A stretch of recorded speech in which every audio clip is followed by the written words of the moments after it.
CACB എക്സാമിന്റെ ബാങ്കിങ്ങിന്റെ 4ാമത്തെ class ആണ് നമ്മൾ ഈ വീഡിയോയിലൂടെ ഡിസ്കസ് ചെയ്യാൻ ഉദ്ദേശിക്കുന്നത്. നമ്മൾ കഴിഞ്ഞ ക്ലാസ്സിൽ ബാങ്കിങ്ങിന്റെ 3ാമത്തെ ക്ലാസ്സിൽ നമ്മൾ ഡിസ്കസ് ചെയ്തിരുന്നത് ക്ലാസിഫിക്കേഷൻ ഓഫ് ബാങ്ക്സ് ആയിരുന്നു. Classification on the basis of structure അതായിരുന്നു നമ്മൾ പറഞ്ഞുകൊണ്ടിരുന്നത്. അങ്ങനെ സ്ട്രക്ചറിന്റെ ബേസിലുള്ള ക്ലാസിഫിക്കേഷനിൽ നമ്മൾ പറഞ്ഞു വന്നത് യൂണിറ്റ് ബാങ്കിങ്ങിനും അതിന്റെ മീനിങ്ങും, ബ്രാഞ്ച് ബാങ്കിങ് അതിന്റെ മീനിങ്ങും അതിനെ പറ്റിയുള്ള കാര്യങ്ങളും, അത് കഴിഞ്ഞ് നമ്മൾ പറഞ്ഞത് ചെയിൻ ബാങ്കിങ്ങും ആയിരുന്നു.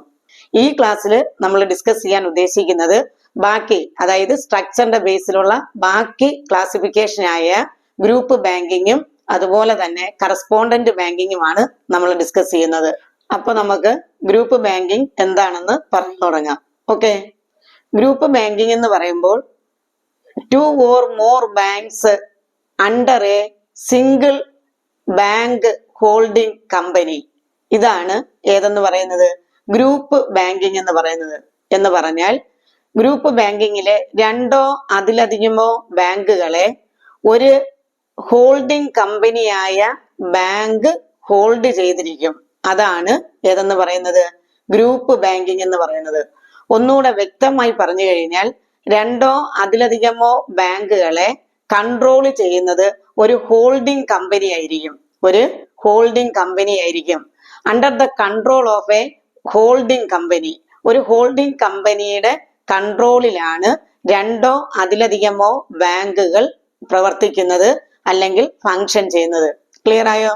എന്ന് പറഞ്ഞാൽ ഇത് ഈ 2ഓ അതിലധികമോ ബാങ്കുകൾ എന്ന് പറയുമ്പോൾ അവര് അഫിലിയേറ്റഡ് ബാങ്കുകളായിരിക്കും.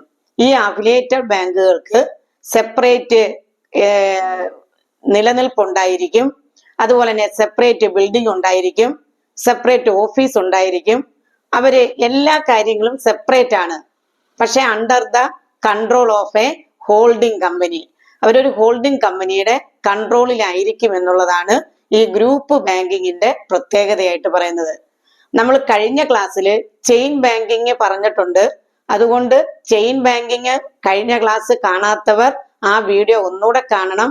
കാരണം ചെയിൻ ബാങ്കിങ് എന്താണെന്നും ഗ്രൂപ്പ് ബാങ്കിങ് എന്താണെന്നും കറസ്പോണ്ടന്റ് ബാങ്കിങ് എന്താണെന്നും വ്യക്തമായി മനസ്സിലാക്കണം.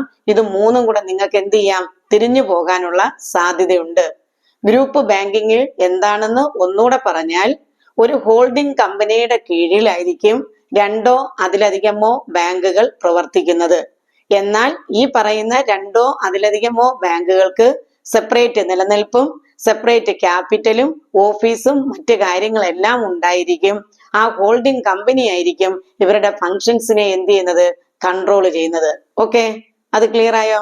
അടുത്തത് നമ്മൾ നോക്കാൻ പോകുന്നത് കറസ്പോണ്ടന്റ് ബാങ്കിങ്. ഈ കറസ്പോണ്ടന്റ് ബാങ്കിങ്ങിനെ പറ്റി നമ്മൾ ആ കഴിഞ്ഞ ക്ലാസ്സിൽ പറഞ്ഞ യൂണിറ്റ് ബാങ്കുമായി ബന്ധപ്പെട്ട് ഞാൻ ചെറിയ രീതിയിൽ ഒന്ന് പറഞ്ഞിട്ടുണ്ട്. എങ്കിലും നമുക്കിവിടെ വ്യക്തമായി ഒന്ന് പറയാം. കറസ്പോണ്ടന്റ് ബാങ്കിങ് പറയുമ്പോൾ അവിടെ 2 ബാങ്കുകളെ പറ്റി നിങ്ങൾ ചിന്തിക്കണം. 2 ബാങ്കുകൾ എന്ന് പറയുമ്പോൾ കറസ്പോണ്ടന്റ് ബാങ്കും ഉണ്ട്, റെസ്പോണ്ടന്റ് ബാങ്കും ഉണ്ട്. ഏതൊക്കെയുണ്ട്? കറസ്പോണ്ടന്റ് ബാങ്കും ഉണ്ട്, റെസ്പോണ്ടന്റ് ബാങ്കും ഉണ്ട്. ഇതിൽ കറസ്പോണ്ടന്റ് ബാങ്ക് എന്ന് പറഞ്ഞു കഴിഞ്ഞാൽ ഏത് ബാങ്കാണോ മറ്റൊരു ബാങ്കിനെ അതിന്റെ ഡെപ്പോസിറ്റുകളെ ഹോൾഡ് ചെയ്ത് വെച്ചിരിക്കുന്നത്, ആ ഹോൾഡ് ചെയ്യുന്ന ബാങ്കിനെ നമ്മൾ കറസ്പോണ്ടന്റ് ബാങ്ക് എന്നും, ഏത് ബാങ്കിന്റെ ഡെപ്പോസിറ്റുകളെയാണോ ഹോൾഡ് ചെയ്തിരിക്കുന്നത് ആ ബാങ്കിനെ റെസ്പോണ്ടന്റ് ബാങ്ക് എന്നും പറയും. ക്ലിയർ ആയോ നിങ്ങൾക്ക്? ഏത് ബാങ്കാണോ hold the deposit of other bank, അതായത് മറ്റൊരു ബാങ്കിന്റെ ഡെപ്പോസിറ്റ് ഹോൾഡ് ചെയ്ത് വെച്ചിരിക്കുന്ന ഏത് ബാങ്കാണോ ആ ബാങ്കിനെ നമ്മൾ കറസ്പോണ്ടന്റ് ബാങ്ക് എന്ന് പറയും. ഇനി ഏത് ബാങ്കിന്റെ ഡെപ്പോസിറ്റ് ആണോ അങ്ങനെ ഹോൾഡ് ചെയ്തിരിക്കുന്നത് അതിനെ റെസ്പോണ്ടന്റ് ബാങ്ക് എന്നും പറയും. ഓക്കെ, ക്ലിയർ ആയോ? അപ്പൊ നമ്മൾ കറസ്പോണ്ടന്റ് ബാങ്കിങ് എന്ന് പറഞ്ഞാൽ എന്താണെന്ന് ചോദിച്ചാൽ ഇറ്റ് ഈസ് ആൻ അറേഞ്ച്മെന്റ്. ഈ കറസ്പോണ്ടന്റ് ബാങ്കിങ് എന്ന് പറയുന്നത് ഒരു അറേഞ്ച്മെന്റ് ആണ്. Under this arrangement A bank hold the deposit of other bank, മറ്റൊരു ബാങ്കിന്റെ ഡെപ്പോസിറ്റിനെ ഹോൾഡ് ചെയ്ത് വെക്കും. The other bank is called respondent bank. The bank which hold the deposit is called correspondent bank. ഈ correspondent bank ആണ് എന്ത് ചെയ്യുന്നത്, ആ respondent ബാങ്കിന് ആവശ്യമായിട്ടുള്ള എല്ലാ പേയ്മെന്റ് സർവീസുകളും ചെയ്തു കൊടുക്കുന്നത് ഏത് ബാങ്ക് ആയിരിക്കും? കറസ്പോണ്ടന്റ് ബാങ്ക് ആയിരിക്കും. ക്ലിയർ ആവുന്നോ നിങ്ങൾക്ക്? ഒന്നുകൂടെ ഞാൻ വ്യക്തമായി പറയാം, തിരിഞ്ഞു പോകരുത്. കറസ്പോണ്ടന്റ് ബാങ്ക് എന്ന് പറയുന്നത് എന്താണെന്ന് ചോദിച്ചാൽ, കറസ്പോണ്ടന്റ് ബാങ്കിങ് എന്ന് പറയുന്നത് ഒരു അറേഞ്ച്മെന്റ് ആണ്. ആ അറേഞ്ച്മെന്റ് അനുസരിച്ച് ഒരു ബാങ്ക്, അതായത് കറസ്പോണ്ടന്റ് ബാങ്ക് എന്ന് പറയുന്ന ബാങ്ക് എന്ത് ചെയ്യും? മറ്റൊരു ബാങ്കിന്റെ ഡെപ്പോസിറ്റിനെ ഹോൾഡ് ചെയ്ത് വെക്കുകയും അവർക്ക് ആവശ്യമായിട്ടുള്ള പേയ്മെന്റ് സർവീസുകൾ അവർക്ക് ചെയ്തു കൊടുക്കുകയും ചെയ്യും. ക്ലിയർ ആയോ? എന്ന് പറഞ്ഞാൽ, ഒന്നുകൂടെ വ്യക്തമായി നമ്മൾ പറഞ്ഞാൽ, ഒരു യൂണിറ്റ് ബാങ്കിനെ മറ്റൊരു വലിയ ബാങ്കുമായി എന്ത് ചെയ്യും? അവർക്ക് ആ ബാങ്കുമായി ലിങ്ക് ഉണ്ടാകും. ഒരു യൂണിറ്റ് ബാങ്കിന് മറ്റൊരു ബിഗ്ഗർ ബാങ്കുമായിട്ട് ഒരു ലിങ്ക് ഉണ്ടാക്കുകയും ആ യൂണിറ്റ് ബാങ്കിന്റെ ഡെപ്പോസിറ്റിനെ ആര് ഹോൾഡ് ചെയ്യുകയും ചെയ്യാം? ആ കറസ്പോണ്ടന്റ് ബാങ്ക് ഹോൾഡ് ചെയ്യുകയും ചെയ്യാം. അതിനോടൊപ്പം യൂണിറ്റ് ബാങ്കിലേക്ക് ഏതെങ്കിലും ഒരു കസ്റ്റമർ ഒരു വലിയ പേയ്മെന്റിന് വേണ്ടി അവരെ സമീപിക്കുമ്പോൾ ആ പേയ്മെന്റ് സർവീസ് ആര് ചെയ്തു കൊടുക്കും? ഈ കറസ്പോണ്ടന്റ് ബാങ്കായ ആ ബിഗ്ഗർ ബാങ്ക് ചെയ്തു കൊടുക്കും. ക്ലിയർ ആയോ നിങ്ങൾക്ക്?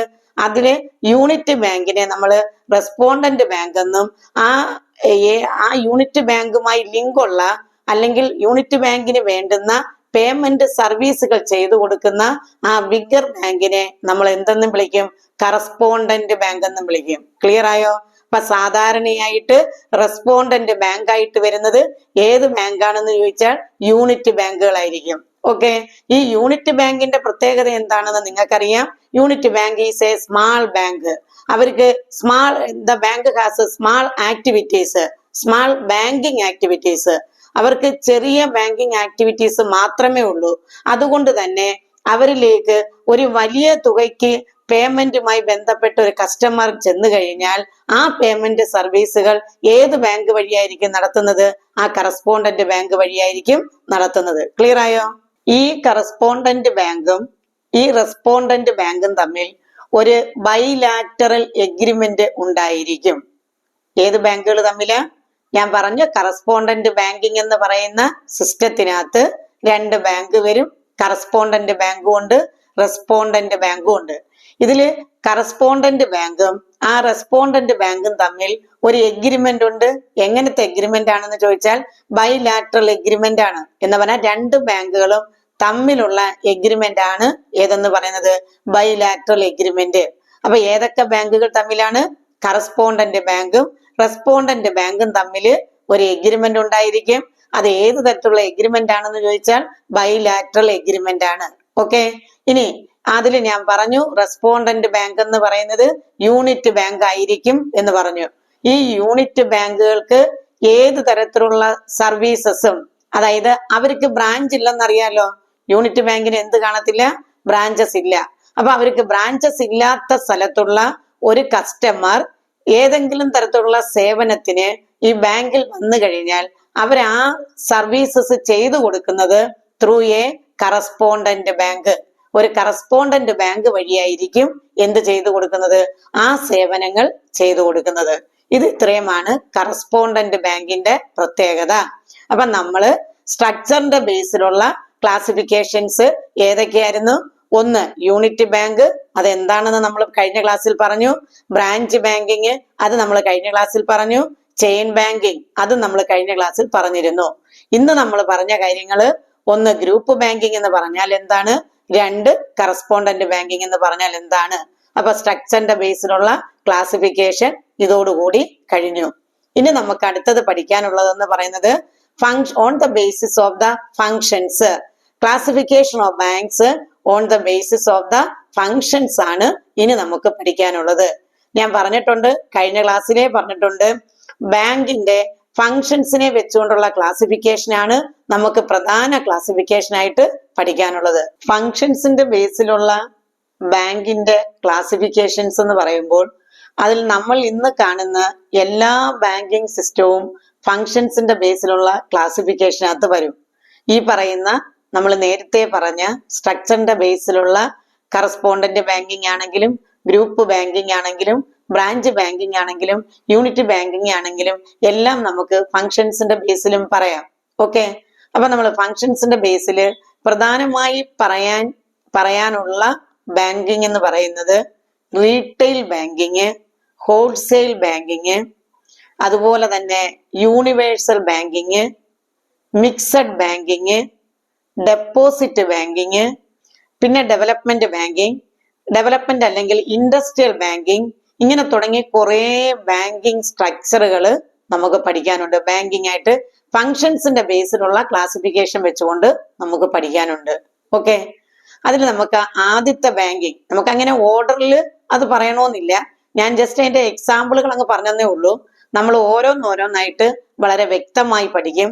നമ്മൾ അതിൽ ആദ്യം പഠിക്കാൻ ഉദ്ദേശിക്കുന്നത് എന്താണ് റീറ്റെയിൽ ബാങ്കിങ്, എന്താണ് റീറ്റെയിൽ ബാങ്കിങ്. അപ്പൊ നിങ്ങൾക്ക് അറിയായിരിക്കും, നമ്മൾ പഠിക്കുമ്പം റീറ്റെയിൽ ബാങ്കിങ്ങും ഹോൾസെയിൽ ബാങ്കിങ്ങും കൂടെ ഒന്നിച്ച് പഠിക്കണം. അപ്പൊ റീറ്റെയിൽ ബാങ്കിങ് എന്ന് പറഞ്ഞാൽ എന്താണ്? The banking business or banking activity provided to individual customers, individual customers only, individual കസ്റ്റമേഴ്സിന് മാത്രമായിട്ട് ബാങ്കിങ് ആക്ടിവിറ്റീസ് പ്രൊവൈഡ് ചെയ്യുകയാണെങ്കിൽ അതാണ് റീറ്റെയിൽ ബാങ്കിങ് എന്ന് പറയുന്നത്. ക്ലിയർ ആയോ? റീറ്റെയിൽ ബാങ്കിങ് എന്ന് പറഞ്ഞാൽ the banking services are provided to individual customers only. അപ്പൊ ആരാണ് ഇൻഡിവിജ്വൽ കസ്റ്റമേഴ്സ്? നമ്മളെ പോലുള്ളവരെയാണ് നമ്മൾ ആരെന്ന് പറയുന്നത്? ഇൻഡിവിജ്വൽ കസ്റ്റമേഴ്സ് എന്ന് പറയുന്നത്. ഈ റീറ്റെയിൽ ബാങ്കിങ് പറയുമ്പോൾ അതിന്റെ കൂടെ ചേർന്ന് പറയേണ്ടതാണ് ഹോൾസെയിൽ ബാങ്കിങ്. അപ്പൊ എന്തായിരിക്കും wholesale banking? Banking business or the banking services provided to business also is called wholesale banking. Okay, clear ആയോ? അതിന്റെ മലയാളം പറഞ്ഞാൽ ഇൻഡിവിജ്വൽ കസ്റ്റമേഴ്സിന് മാത്രം ബാങ്കിങ് ആക്ടിവിറ്റീസ് പ്രൊവൈഡ് ചെയ്താൽ റീറ്റെയിൽ ബാങ്കിങ്ങും, ഇൻഡിവിജ്വൽ കസ്റ്റമേഴ്സ് കൂടാതെ ബിസിനസ്സുകാർക്ക് കൂടി ബാങ്കിങ് സർവീസസ് പ്രൊവൈഡ് ചെയ്താൽ അതിനെ നമ്മൾ ഹോൾസെയിൽ ബാങ്കിങ്ങും എന്ന് പറയും. ക്ലിയർ ആയോ? ഇത് രണ്ടും വ്യക്തമായല്ലോ. ഇനി നമുക്ക് അടുത്തത് പറയാനുള്ളത് യൂണിവേഴ്സൽ ബാങ്കിങ് ആണ്. അടുത്ത ഏതാണ്? Universal banking. ഈ യൂണിവേഴ്സ് എന്നുള്ള പേര് കേൾക്കുമ്പോൾ തന്നെ അറിയാം, ഈ പ്രപഞ്ചത്തിലുള്ള എല്ലാം എന്നുള്ള അർത്ഥത്തിലാണ് നമ്മൾ യൂണിവേഴ്സൽ എന്ന് പറയുന്നത്. എന്ന് പറഞ്ഞാൽ എല്ലാ ബാങ്കിങ് ആക്ടിവിറ്റീസും അല്ലെങ്കിൽ എല്ലാ ആക്ടിവിറ്റീസും അണ്ടർടേക്ക് ചെയ്യുന്ന ബാങ്കിങ്ങിനെയാണ് നമ്മൾ എന്തെന്ന് വിളിക്കുന്നത്? യൂണിവേഴ്സൽ ബാങ്കിങ് എന്ന് വിളിക്കുന്നത്. എന്താണ് എല്ലാ ബാങ്കിങ് ആക്ടിവിറ്റീസ് എന്ന് പറഞ്ഞു കഴിഞ്ഞാൽ ഉദ്ദേശിക്കുന്നത്? സാധാരണ നമുക്ക് ഇനി നമ്മൾ അടുത്ത ക്ലാസ്സിൽ പറയും ബാങ്കിന്റെ ഫങ്ഷൻസ് ആയ ഏതൊക്കെയാണ്? പ്രൈമറി ഫങ്ഷനും ഉണ്ട്, സെക്കൻഡറി ഫങ്ഷനും ഉണ്ട്. ഇത് കൂടാതെ തന്നെ വീണ്ടും കുറച്ച് കാര്യങ്ങൾ കൂടിയുണ്ട്. അതായത് വെഞ്ചർ ക്യാപിറ്റൽ പ്രൊവൈഡ് ചെയ്യുക, അല്ലെങ്കിൽ അഡ്വൈസറി സർവീസുകൾ കൊടുക്കുക, മെർച്ചന്റ് ബാങ്കിങ് നടത്തുക, ഇങ്ങനെ എക്സ്ട്രാ കുറെ സേവനങ്ങൾ കൂടി ഈ പറയുന്ന ഫങ്ഷൻസ് കൂടാതെ ചെയ്യുന്നുണ്ട്. അങ്ങനെ ഏതെല്ലാം ബാങ്കിന് ചെയ്യാൻ പറ്റുന്ന ഏതെല്ലാം പ്രവർത്തനങ്ങളുണ്ടോ അതെല്ലാം ഒരു ബാങ്ക് ഏറ്റെടുത്ത് ചെയ്യുകയാണെങ്കിൽ അതിനെ നമ്മൾ യൂണിവേഴ്സൽ ബാങ്കിങ് എന്നാണ് വിളിക്കുന്നത്. ക്ലിയർ ആയോ? അപ്പൊ യൂണിവേഴ്സൽ ബാങ്കിങ് എന്ന് പറഞ്ഞാൽ the bank which provide all activities in addition to their functions. അവരുടെ ഫങ്ഷൻസ് കൂടാതെ മറ്റെന്തെല്ലാം ആക്ടിവിറ്റീസ് ഒരു ബാങ്കിന് ചെയ്യാൻ പെർമിഷൻ ഉണ്ടോ അതെല്ലാം ചെയ്യുന്ന ബാങ്കിനെയാണ് നമ്മൾ യൂണിവേഴ്സൽ ബാങ്ക് എന്ന് പറയുന്നത്. അങ്ങനെ ഒരു യൂണിവേഴ്സൽ ബാങ്കിന് എക്സാമ്പിൾ പറഞ്ഞാൽ സ്റ്റേറ്റ് ബാങ്ക് ഓഫ് ഇന്ത്യ ആണ് അതിന് എക്സാമ്പിൾ. എന്ന് പറഞ്ഞാൽ യൂണിവേഴ്സൽ ബാങ്കിന്റെ ഏറ്റവും പ്രധാനപ്പെട്ട എക്സാമ്പിളായ State Bank of India merchant banking business കൂടി അവർ എന്ത് ചെയ്തിട്ടുണ്ട്? സ്റ്റാർട്ട് ചെയ്തിട്ടുണ്ട്. അത് മാത്രമല്ല അവര് മറ്റ് രാജ്യങ്ങളിൽ ബ്രാഞ്ചസ് ഓപ്പൺ ചെയ്തിട്ടുണ്ട്. അതുപോലെ തന്നെ അവര് വെഞ്ചർ ക്യാപിറ്റൽ പ്രൊവൈഡ് ചെയ്യുന്നുണ്ട്, അണ്ടർ റൈറ്റിംഗ് നടത്തുന്നുണ്ട്, അതുപോലെ ബിൽ ഓഫ് എക്സ്ചേഞ്ചുകൾ ഡിസ്കൗണ്ട് ചെയ്യുന്നുണ്ട്, അതായത് ഫാക്ടറിങ് സർവീസ് അവർ ചെയ്യുന്നുണ്ട്. അങ്ങനെ RBIയുടെ പെർമിഷനോടുകൂടി ഒരു ബാങ്കിന് എന്തെല്ലാം ആക്ടിവിറ്റീസ് ചെയ്യാമോ ആ എല്ലാ ആക്ടിവിറ്റീസും under a roof, under an umbrella, under a bank. അതുകൊണ്ട് തന്നെ ഈ യൂണിവേഴ്സൽ ബാങ്കിനെ നമ്മൾ എന്തെന്ന് കൂടി വിളിക്കുന്നുണ്ട്? വൺ റൂഫ് ബാങ്കിങ് എന്ന്, അല്ലെങ്കിൽ umbrella banking, one umbrella banking എന്ന്, അല്ലെങ്കിൽ വൺ ഷോപ്പ് ബാങ്കിങ് എന്നും വിളിക്കും. എന്ന് പറഞ്ഞാൽ എല്ലാം ഒരു കുടക്കീഴിൽ കിട്ടും, അല്ലെങ്കിൽ എല്ലാം ഒരു സ്ഥാപനത്തിൽ നിന്ന് കിട്ടും എന്നുള്ള അർത്ഥത്തിലാണ് എന്തെന്ന് വിളിക്കുന്നത്? One shop banking, one roof banking, അല്ലെങ്കിൽ അംബർല ബാങ്കിങ് എന്നുകൂടി ഏതിനെ വിളിക്കുന്നത്? യൂണിവേഴ്സൽ ബാങ്കിങ്ങിനെ വിളിക്കുന്നത്.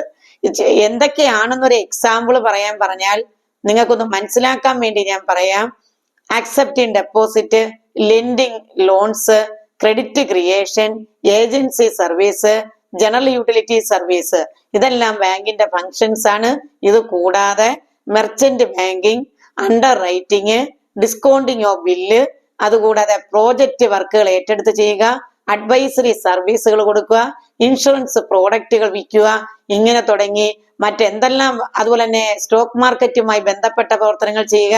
ഇങ്ങനെ ഒരു ആർ ബി ഐയുടെ പെർമിഷനോട് കൂടി ഏതെല്ലാം പ്രവർത്തനങ്ങൾ ചെയ്യാൻ പറ്റുമോ ആ പ്രവർത്തനങ്ങളെല്ലാം ചെയ്യുന്നതാണ് യൂണിവേഴ്സൽ ബാങ്കിങ്. അപ്പൊ നിങ്ങൾക്ക് ക്ലിയർ ആയി കാണുമല്ലോ. അടുത്ത നമുക്ക് പഠിക്കാനുള്ള ബാങ്കിങ് എന്ന് പറയുന്നത്, ഇനി നമ്മൾ പഠിക്കുമ്പം ഒരു 3 നമുക്ക് അടുപ്പിച്ച് പഠിക്കാനുണ്ട്.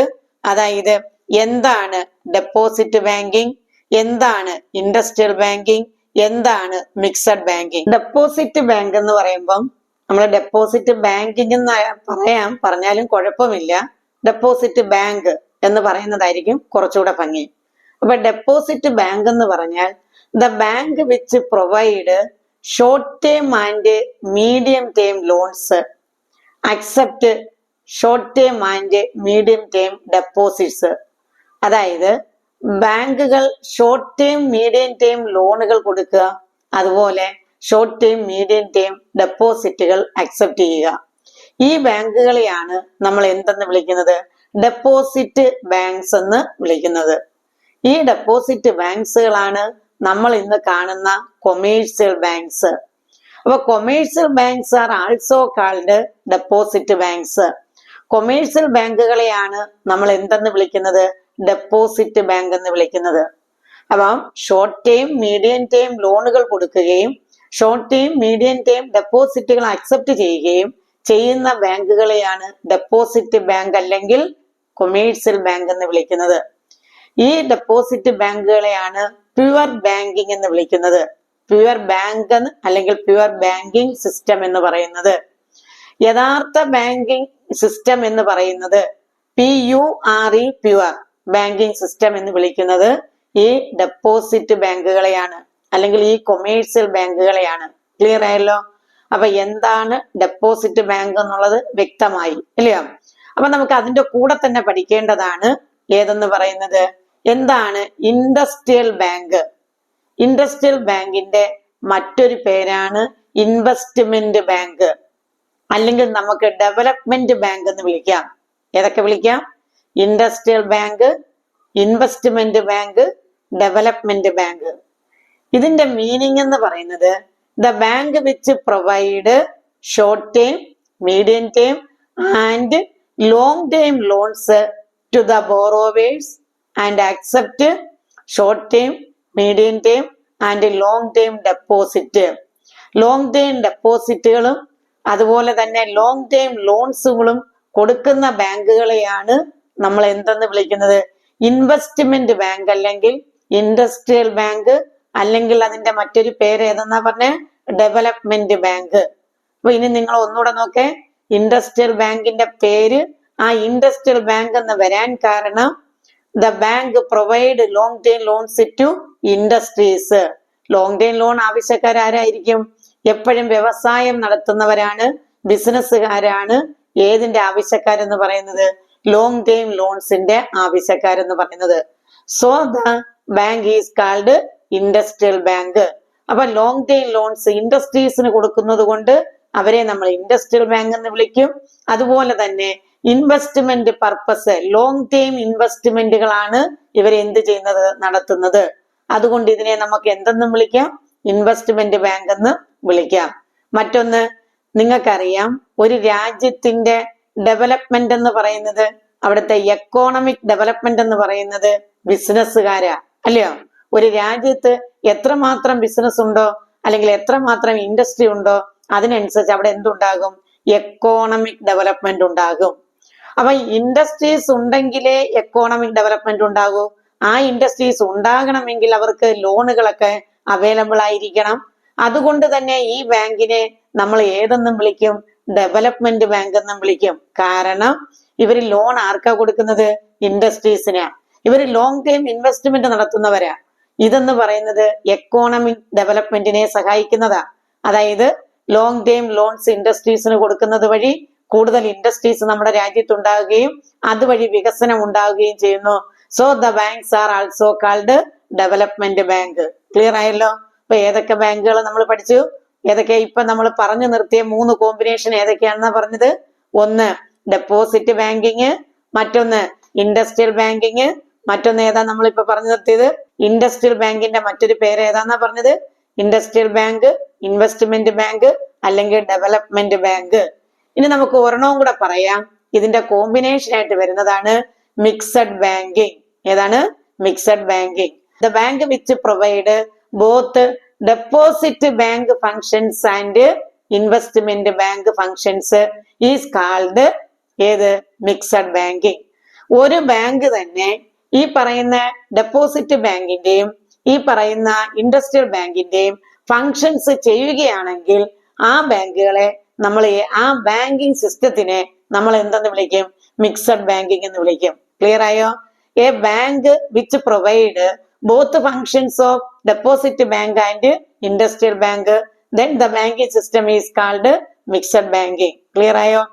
ഇന്ത്യ ഫോളോ ചെയ്യുന്നത് മിക്സഡ് ബാങ്കിങ് സിസ്റ്റം ആണ്. ഇന്ത്യയിലുള്ള എല്ലാ ബാങ്കുകളും മിക്കവാറും ഉള്ള എല്ലാ ബാങ്കുകളും ഫോളോ ചെയ്യുന്നത് ഏതാണ്? മിക്സഡ് ബാങ്കിങ് സിസ്റ്റം ആണ്. അപ്പൊ ക്ലിയർ ആയി കാണുമല്ലോ. നമുക്കിനി ഇതിന്റെ ബാക്കി കുറെ ബാങ്കിങ് സിസ്റ്റം കൂടെ പഠിക്കാനുണ്ട്. അത് നമുക്ക് അടുത്ത ക്ലാസ്സിൽ പഠിക്കാം. ഓക്കെ.